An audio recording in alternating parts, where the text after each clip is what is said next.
Hi friends, welcome to my channel. நீங்கள் எடுத்ததும் குழம்பு காட்டுறேன்னு பார்க்குறீங்களா? ஆமாங்க, இன்றைக்கி ஒரு காரசாரமான சட்டிக்காரனை போட்டு காரக்குழம்பு தான் ஃப்ரெண்ட்ஸ். அதை தான் வச்சு அதை உங்களோட ஷேர் பண்ணிக்கலான்னு சொல்லிட்டு அதுக்கு நான் ஒரு பெரிய எலுமிச்சம்பழம் அளவு புளியை எடுத்து நான் ஊற வச்சுக்கிறேன். புளி ஊறட்டும், அதுக்குள்ளே நம்ம அதுக்கு தேவையான காயெல்லாம் நம்ம கட் பண்ணி வச்சுக்கலாம். என்ன பண்ணாலும் ஃபஸ்ட்டு நைட்டே கடலை ஊற வச்சுருந்தேன். இது பிள்ளைங்களுக்கு ஸ்கூலுக்கு ஸ்நாக்ஸாகவும் கொடுத்து விடுறதுக்காக கொஞ்சம் நிறையா ஊற வச்சுருந்தேன். அதில் கொஞ்சம் காரக்குழம்புக்கும் போட்டுக்க போகிறேன். போட்டு திட்டமாக தண்ணி வைங்க. ஏன்னா நம்ம அது கொஞ்சம் தண்ணி திட்டமாக அந்த காரக்குழம்புலையும் நம்ம சேர்த்துக்கலாம். அதில் கொஞ்சம் உப்பு போட்டு 5 விசில் வச்சுருங்க. அதுக்குள்ளே நம்ம காய் எல்லாத்தையும் கட் பண்ணி எடுத்துக்கலாம். அதுக்கு நான் 2 தக்காளி பழம், ஒரு 15 சின்ன வெங்காயம், கொஞ்சம் பூண்டு பல் உரிச்சு வைக்கிறேன். வெங்காயம் நார்மல் சைஸாக, சின்ன வெங்காயம் திட்டமாக இருந்தால் அப்படியே போட்டுக்கலாம். கொஞ்சம் பெருசாக இருக்கிறத மட்டும் நடுவில் 2 கட் பண்ணுங்கள். ஒரு 15 பல் பூண்டை கட் பண்ணி வச்சுருக்கேன். அதுக்குள்ளே நான் சட்டிக்காரனையும் முன்னாடியே அரிஞ்சு சின்ன துண்டாக கட் பண்ணி தண்ணியில் போட்டு வச்சுருக்கேன். ஒரு கிணத்துல தண்ணி வச்சுருங்க.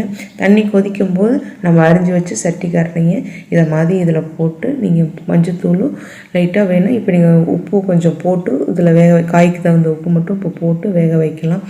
போட்டு நீங்கள் ஒரு தட்டை போட்டு மூடி வச்சுருங்க. ஒரு 10 நிமிஷம் அப்படியே அப்படியே அடுப்பு சிம்மிலே இருந்தால் நமக்கு காய் வெந்துடும். அடுப்பு ஆஃப் பண்ணி வடிகட்டிக்கலாம்.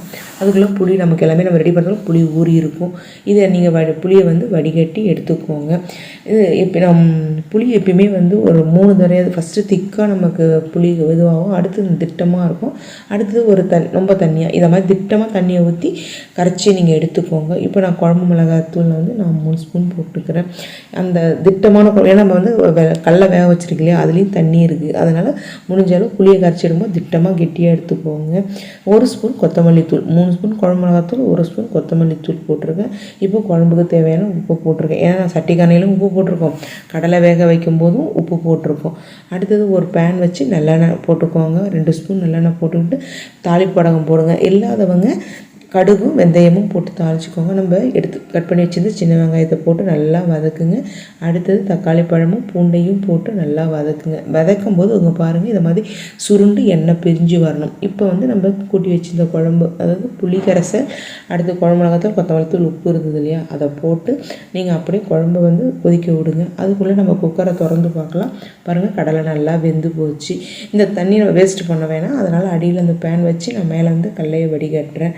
வடிகட்டி இது பண்ணும்போது நமக்கு தண்ணி வேஸ்ட் பண்ண வேணாம். இப்போ அதுக்குள்ளே நமக்கு இங்கே பாருங்கள் சட்டிக்காரனையும் வெந்து போச்சு. புளிக்காரனை செய்கிற மாதிரிங்க.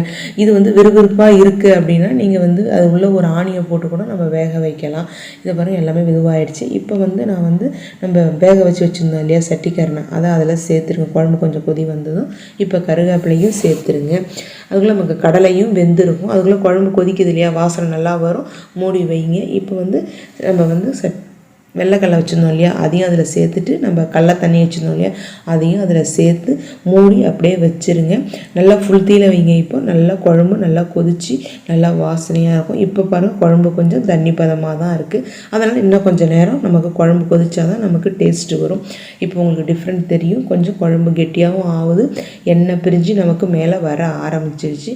இப்போ நமக்கு டேஸ்ட்டான நமக்கு சட்டிக்காரனா காரக்குழம்பு ரெடி ஆகிடுது ஃப்ரெண்ட்ஸ். இந்த வெள்ளைக்கல்லையும் சட்டிக்காரனையும் போட்டு வைக்கும்போது ரொம்பவே சூப்பராக இருக்கும். எங்கள் வீட்டில் குழம்பு ரொம்ப கெட்டியாகவும் இருக்கா, ரொம்ப தண்ணியாகவும் இருக்கக்கூடாது. இந்த பதத்தில் இருக்கும்போது நமக்கு போட்டு சாப்பிட அவ்வளோ டேஸ்ட்டாக சூப்பராக இருக்கும். இப்போ பாருங்கள், மேலே எண்ணெயும் நமக்கு பிரிஞ்சு வந்திருக்கு. நமக்கு ஒரு காரசாரமான சட்டிக்காரனை குழம்பு நமக்கு ரெடி ஆகிடுது ஃப்ரெண்ட்ஸ். இதை மாதிரி நீங்கள் செஞ்சு பார்த்துட்டு எப்படி இருக்குன்னு கமெண்ட்டில் சொல்லுங்கள். Thanks for